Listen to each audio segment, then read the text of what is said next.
I'm delighted to be able to say that here today is Julien Temple, the man himself, busy boy that he is. So welcome, Julien Temple. Hi, everyone. Nice to be here. Thank you very much, Malcolm, and thank you, Julien, for giving us the penultimate talk at IMS 2016. Let's just pick up on a couple of points that Malcolm made there. First of all, from your documentarian's perspective, why has there never been a film about Ibiza made so far?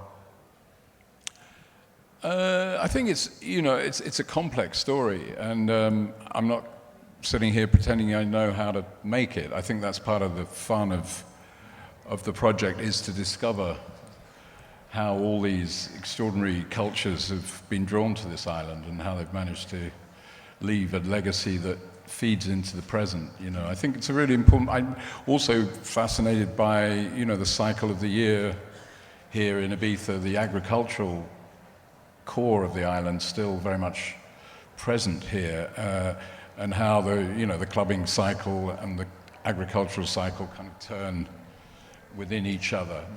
I think it's easy to be drawn to the kind of quick soundbite headline version of Ibiza, but to do something more profound about the spirit of the place, I think takes a while to find out how to do that. We intend to do this film over a year and really capture the changing moods and tempo of the island, try and X-ray its soul in a way is what a good film should do. So that's why it's important that it's not just a dance music era history of the island. You want to talk about why it's the most invaded island in the whole Mediterranean, what the Phoenicians did, the Romans did. You want all that stuff to have weight within the story. Yeah, I'd like to recreate it in the epic Hollywood 50s style, and get Ulysses to return to the island and the sirens to be singing for him in scope, in a big widescreen, fuck-off 50s epic way, and try and get some Hollywood starlets to come and re-inhabit those roles as part of the film would be nice, I think. Okay. And just something else, Malcolm. Kirk Douglas style, that kind of acting. Malcolm also points out that you are very busy and very much in demand. Why did you immediately say yes to this project? Well, I don't really have the same connection as David or Malcolm certainly do with the island, but I did come here in the 80s, and I nearly bought a place back then, which I should have done looking at what happened. But I've always loved the idea of the island, this kind of outpost of freedom where lost souls can wash up, and the idea that if you were on a boat floating around the Mediterranean with no rudder, the currents would bring you in the end to Ibiza. There's something I always felt that I should be connected somehow with it. I did do some videos in the late 80s, early 90s with a guy who lived here, who I believe has now been kicked off the island for trying to cut a mountain in half or something, going against the planning permissions. But it was a guy called Enigma. The band was called Enigma. So I used to come and stay at his place and dream up these videos with him. But did manage to get lost in the middle of the island several times, and I think that's part of why I could say I wanted to do something here. So I know you're at the very early stages of it, and there's lots that you possibly can't tell us about, but I know today I think you were interviewing Tony Pike, is that correct? Yes, we did. Okay.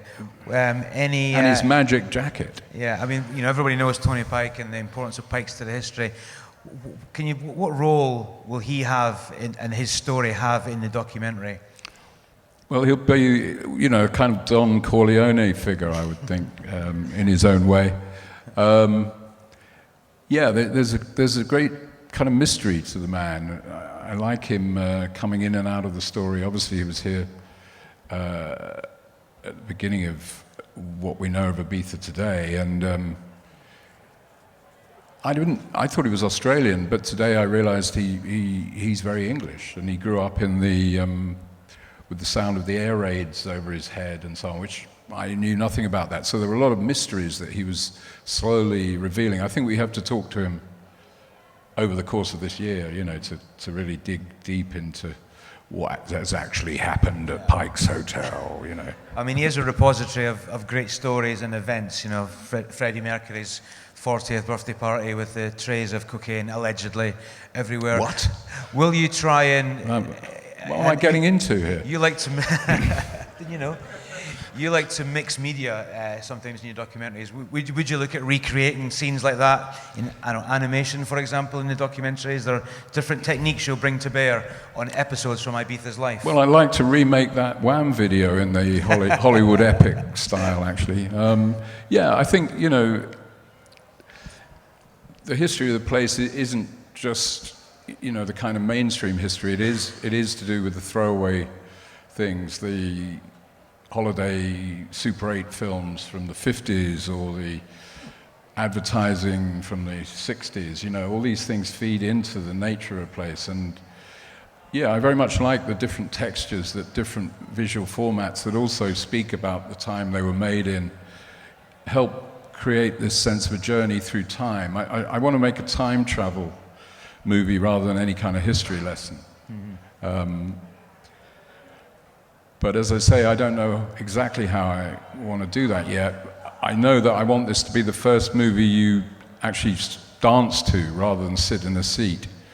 So I'm trying to look at ways of making a movie that we can play in clubs primarily.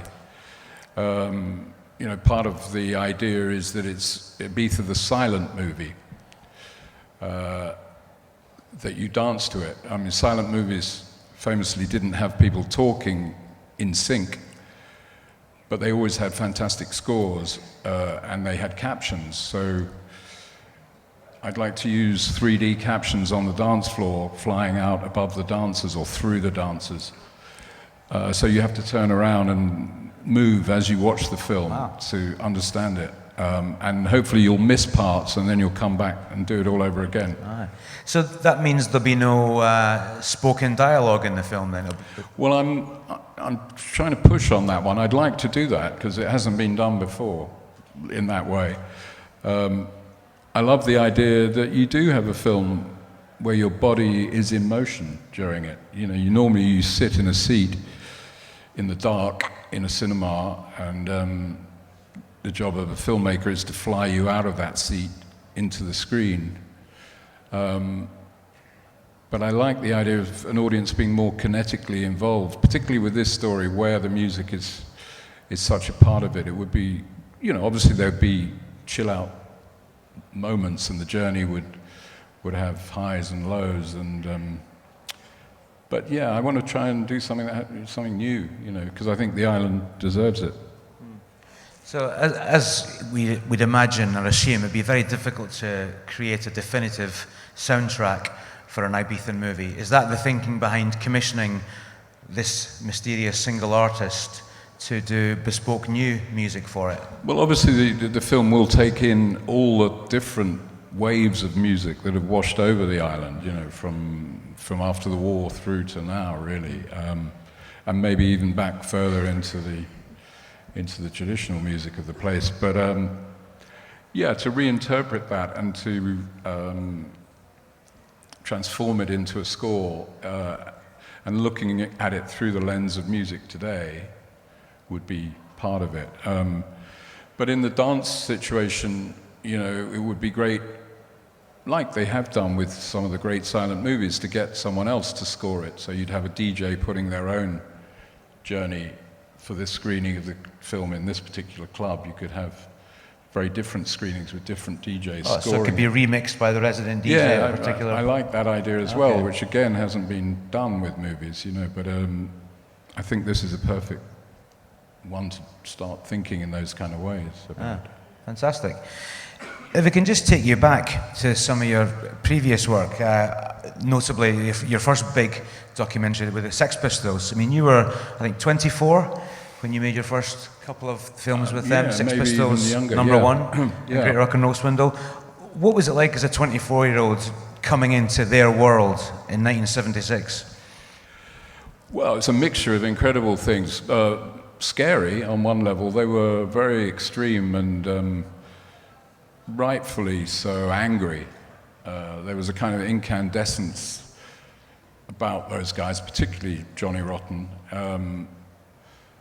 that was dangerous to get close to in some ways. But on the other hand, it was very thrilling. It was like joining the Marines and seeing the world with the Sex Pistols. And they were like kings of the world for that moment. So wherever you went was a kind of magic space that you entered with them. So, you know, it was England in the 70s, and the whole class thing there was very strong. I wasn't from their background. In fact, their background was kind of off the table in terms of kind of social identity. You know, Steve Jones was, you know, sleeping in cars and under the beds of hookers in Soho. If you wanted to find him, you had to go around the back streets of Soho and look under climb a lot of creaky staircases and then sweep under the bed and see if he was there, you know. So it was a very educational thing for me as well, you know. But, you know, I was a middle-class cunt, I think was the phrase. So, you know, there was a lot of incoming gob missiles aimed at the camera and a lot of kicking you off the stage if you got close, but it was worth it. And I think they understood in the end that, you know, someone documenting that was probably a good idea. Yeah, but you ended up getting caught between the kind of power play between Malcolm and Johnny, didn't you? Because each of them thought you were skewed towards the other in Swindle. Yeah, you were going to get caught in the crossfire on many fronts in that punk moment. You know, I also got caught between the Clash and the Sex Pistols. But that was all part of the fun, you know, yeah. Dodging the kind of emotional bazooka fire that was going off. I mean, it ended with, you know, blood all over the walls, really. And did that experience reinforce or hasten your desire to be, you know, documentarian first and foremost? Obviously, you have made movies as well, and you still do, but, you know, you're primarily known as a documentarian. Did you prefer that vision, that view? Not particularly. I mean, I do think of movies and documentary movies as the same thing. You know, they're both, you know, very much a visual, audio-visual medium that you use to tell stories. And I've always thought in terms of the cinema as being a kind of endless thing. It doesn't have divisions. I like the freedom that you have in documentaries that you sometimes don't have on a big budget feature film, where you've got, you know, a whole load of guys standing over the monitor behind you saying, you know, where's the first shot? And let's rip up the script if you haven't achieved that. You don't seem to have that in a documentary, and this sense of being able to kind of drown yourself in the project and think you're going under is a great place to be in a film, that you think there's no way out and it's completely hopeless, and then you find something to catch on to and pull yourself out, and you begin to construct a film from that sense of just diving in and drowning. You find a way through in a documentary, which is a different process mentally to a feature film. But, you know, having said that, I love the endless magic of a fictional movie. You know, it's a fantastic thing too. And as you mentioned earlier, you made a lot of pop videos in the pop videos heydays when there was big budgets, and if you wanted a helicopter, you could get a helicopter. Do you miss those days? I actually miss the earliest days when you didn't have big budgets. Actually, when you know, there was a bunch of us making videos in London in the late 70s, early 80s that was really the catalyst for MTV, and it was a great time because you know, it was a medium that it was just beginning, so there were no rules. You know, you could fall asleep, half asleep, have an idea. 2 weeks later, it was around the world, with no kind of censorship or anything. As long as the band seemed to be into it, or the artist, you were incredibly free to explore a new medium. That became a little less possible when the budgets got bigger and bigger and bigger, and now we've seen the kind of end of the cycle, so the budgets are back where they started in a way. But the freedom of it again was fantastic at that time. What kind of creative collaborator was Mick Jagger? Great, he'd let you do what you wanted, really. I mean, I'd worked with the Sex Pistols, so working with the Rolling Stones was not really on the agenda, at the time. So they got in touch with me and said, would you want to do a video? And I was like, no way, you jet set trash or whatever. And my partner was saying, you've got to be crazy, you've got to do this video. And I was like, well, what do I do? So I wrote, a very extreme thing. I'd been in Grenada in the West Indies, where they were having a revolution at the time, and I saw all these extraordinary things.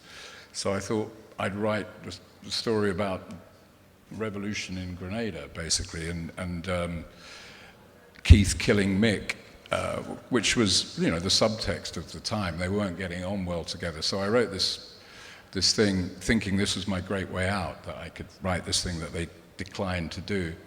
And of course they said, yeah, we love it, but we won't do it in Grenada, but we'll do it in Mexico, So I had to work with them, which was great, yeah. I remember meeting the whole band. I'd met Mick, but I had to meet the band in Paris at the Georges V in Paris, and we had this big banquet kind of dinner where we met them, and it was disconcerting that Keith Richards was sitting opposite me, glowering throughout this dinner. And finally, when we kind of got to the end of the meal, he said, okay, you two, me and my partner, come with me to the bogs. Right. So we'd follow Keith, and he had a walking stick. So we go down the stairs to the toilets in the hotel, and suddenly he whipped the end of the stick off. It was a sword stick that was at my throat, saying, I'm not in this video enough. So I was like, all right, Keith, I'll write a bigger part for you, And then he said, I've got these Ferraris. Me and Mick were given Ferraris in the 60s, and they're in a garage somewhere in Paris. And so we went cab to sure enough, this garage door opens, and two gleaming Ferraris, and he gets in and drives us around Paris at 3 a.m, trying to scare the shit out of us, basically.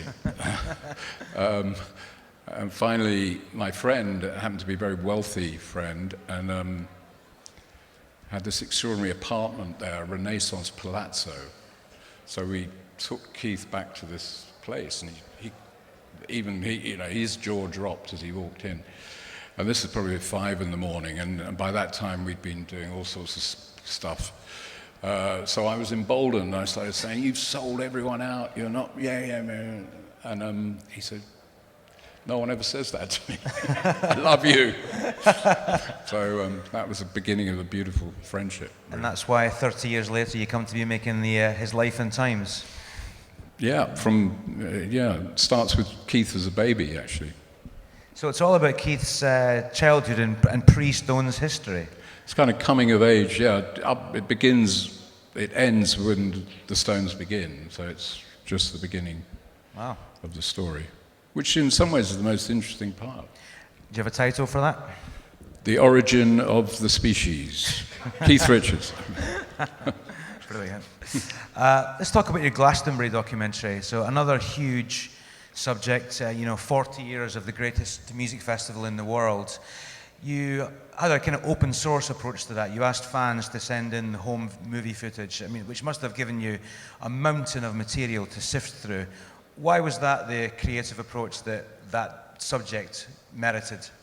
I really wanted to make the film through the eyes of the crowd, really. That was the kind of impetus of it. I'd run away from school and gone there in 71, and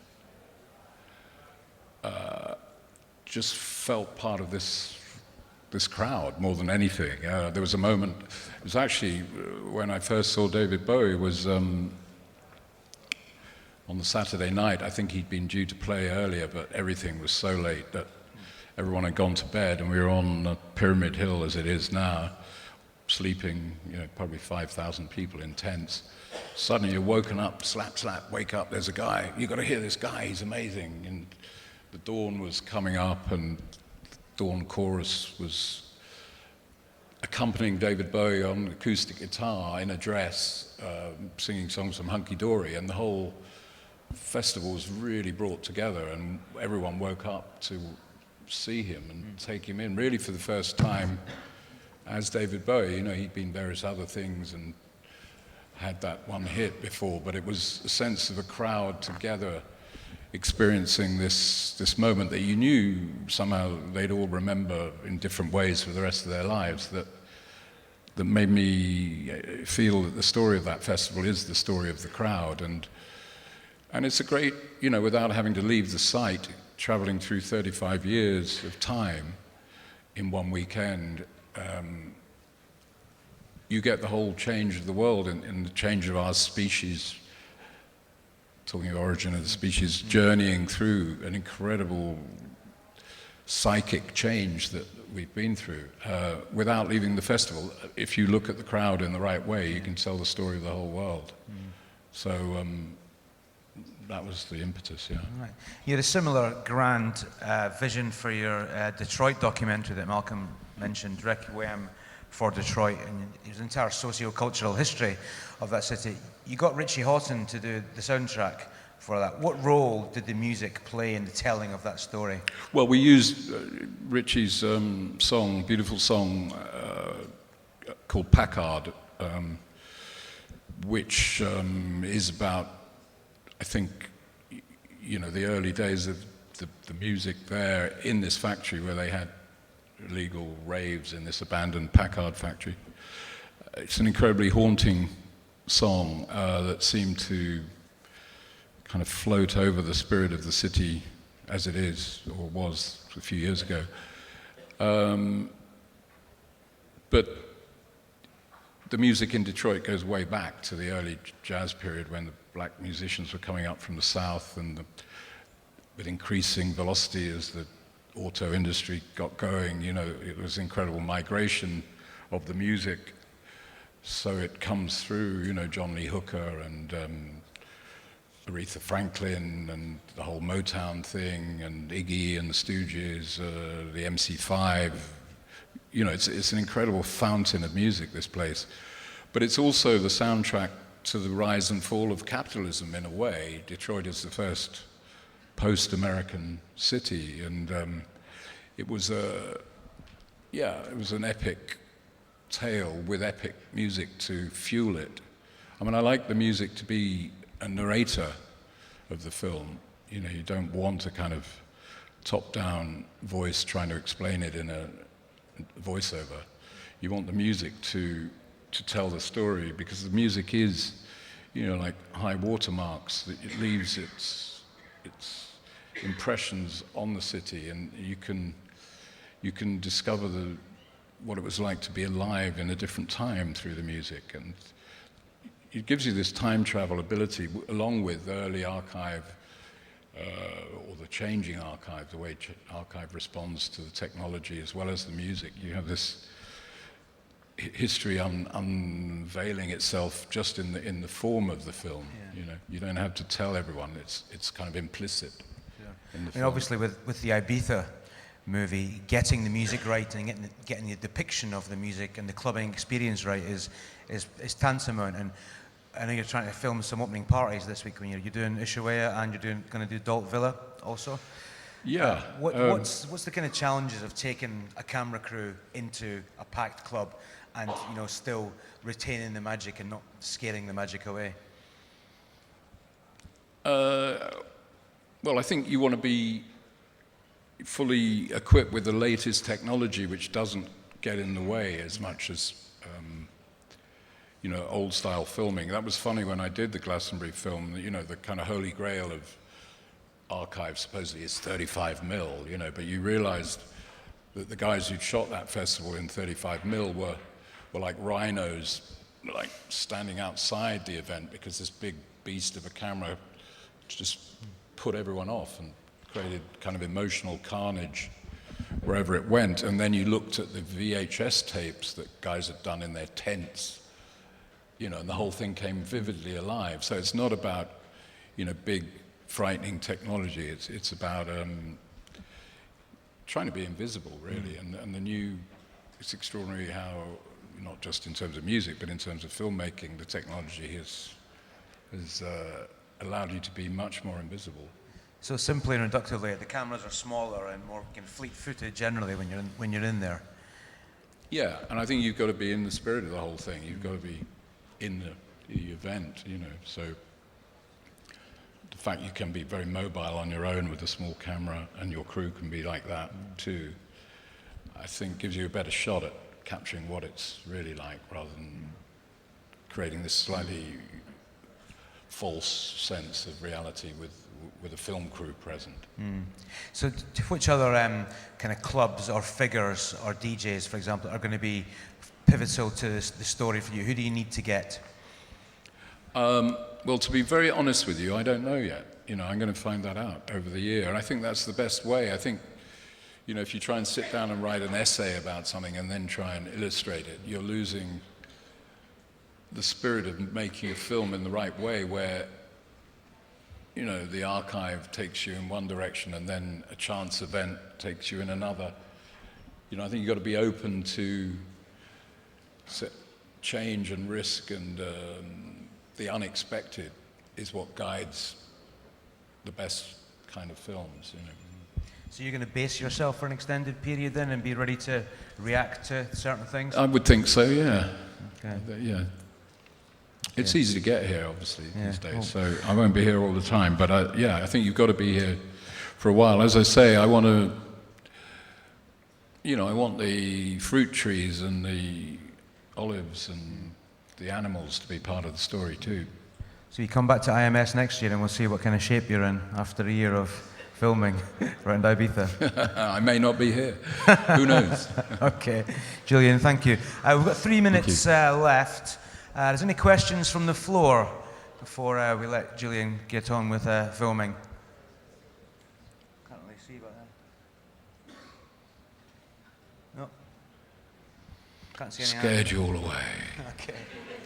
Okay, well, Julien, we'll let you go. Thank you very much for coming along. We look forward to finding out which mysterious artist is going to be handed the task of soundtracking 5,000 years of Ibizan history. And we look forward to your Phoenician sea battle recreation and that Tony Pike interview. Well, I hope we make a film that the island deserves, and thank you all very much for coming. Nice to see you. Thank you.